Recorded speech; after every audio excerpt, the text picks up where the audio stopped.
আসসালামু আলাইকুম ওয়া রাহমাতুল্লাহ। আশা করি আপনারা সবাই ভালো আছেন। আমি ইতিমধ্যে অবস্থান করছি চাঁপাইনবাবগঞ্জ জেলার গোমস্তাপুর উপজেলার রাধানগর ইউনিয়নের আধুনিক স্মার্ট চাষী তরিকুল ভাইয়ের জমিতে।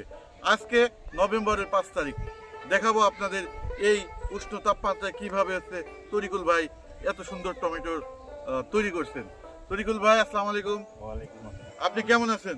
আলহামদুলিল্লাহ। আপনি এই যে অসময়ে যে টমেটোতে চাষ করছেন, এই পদ্ধতিটা কিভাবে পাইছেন এবং কিভাবে আপনি চাষ শুরু করতেন একটু আমাদের দর্শকদের জানান। আমি সব কিছু মানে এগ্রোওয়ানের থেকে মানে বীজ বা এগ্রোওয়ানের সাধ্যের থেকে পরামর্শ নিয়ে মালচিং বীজ সব কিছু নিয়ে আমি মানে সিডুয়াল স্প্রে কন্টিনিউ করেছি। এই জন্য আল্লাহ ভালোভাবে আমার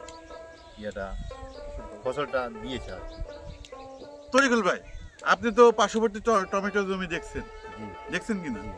সেই টমেটো জমি এবং আপনার জমি যে পার্থক্যটা একটু বলবেন দর্শকদের।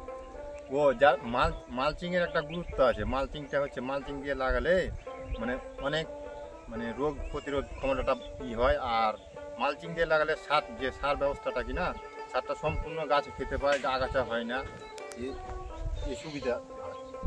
আচ্ছা, আপনি যে ফলনটা আশা করেন পার্শ্ববর্তী যে জমি টমেটো এবং আপনার যে মালচিংয়ের টমেটো বা স্মার্ট 1217 এই টমেটোর কেমন ফলন আশা করেন?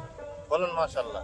এই গ্রীষ্মকালে মানে অন্য সব জাত লোকাল যেগুলো জাত হয় নাই আমাদের এলাকাতে মোটেই হয়নি। সব গাছ মানে ভাইরাসে বা এমনিতেই মারা যাচ্ছে। বর্তমান যে টমেটো আছে, এই কাঁচা টমেটো হারভেস্ট করলে বাজারে কত টাকা কেজি পাবেন? বর্তমান বাজার চলছে 80, 70, 60, যেরকম কোয়ালিটি মাল সেরকম দাম। এটাকে আপনি আশাবাদী? জি।